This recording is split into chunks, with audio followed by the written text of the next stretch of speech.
Hey, welcome to another video from SkinnyMedic. This is SkinnyMedic and I are going to do a video for you talking about how to save money on prescription medications. In today's world, money's tight, everybody's got a tight budget.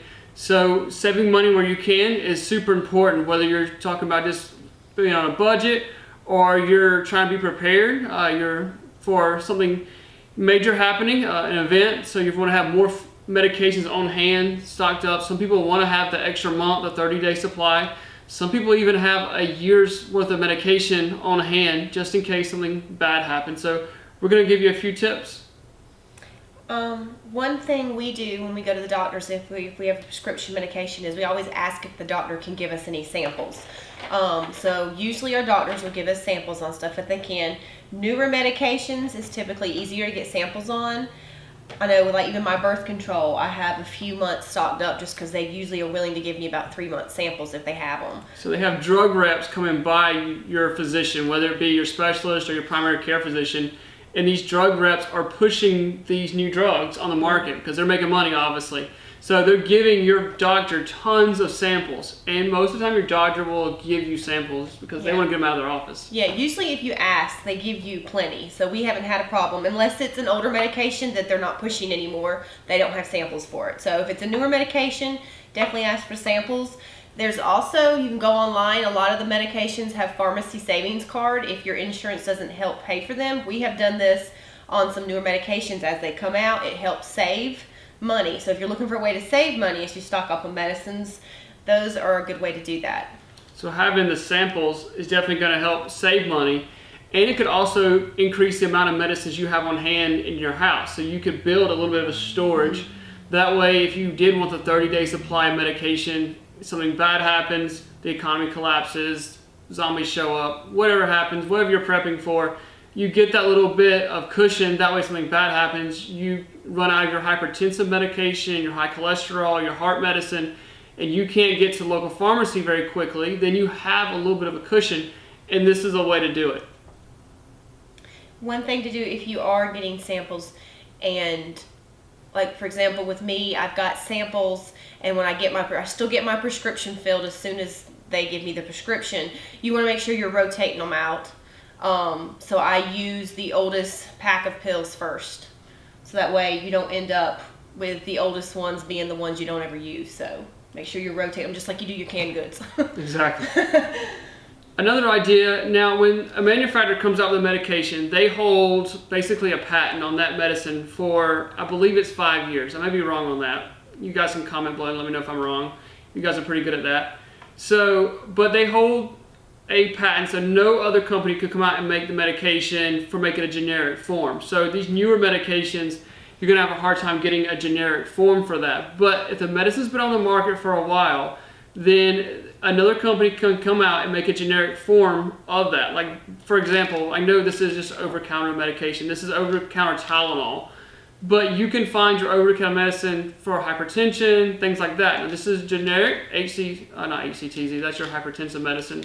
Acetaminophen, this is Tylenol, this is the Equate brand.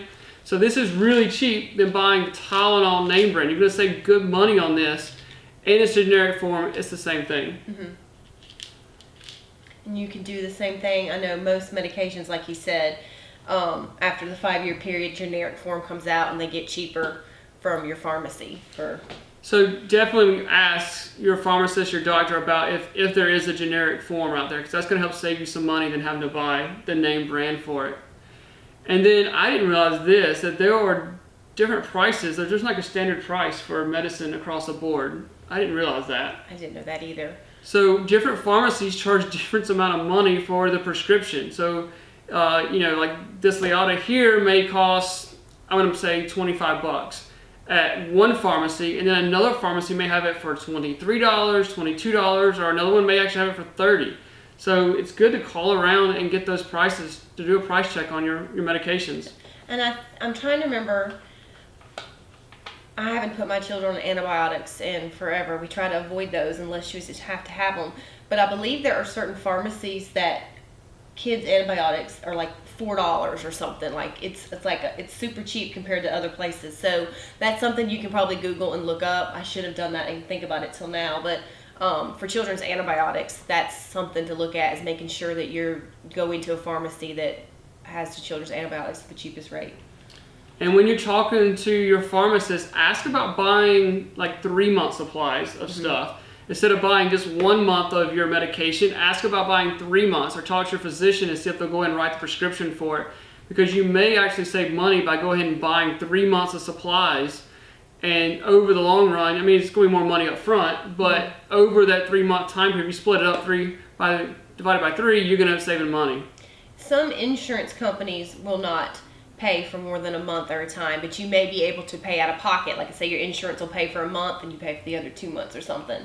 But if you can get, the doctors usually don't have a problem doing that. It's the insurance companies that sometimes get a little funny about that, since if they're paying for the prescription, obviously. But if you're paying out of pocket anyway, that's not going to hurt anything. There's a lot of research to be doing. Yeah. Another thing we found out was about online pharmacies. Now, I know people get scared because they think about like buying medicines from like Canada, especially if we're here in the U.S. There's some kind of gray lines about that being legal, the legality of that. But there are some online pharmacies that are here in the United States that you can order your supplies from. You send them your prescription, and they're online pharmacies, and they just ship them to your house. So that's a little bit cheaper to save money as well. So that's all we can think about for tips to kind of help you save money on your prescriptions, and to kind of give you some ideas about boosting your home stock on your medications. So I hope this video helps. You never know when you'll be the first responder. Remember, you need the right gear and the right training.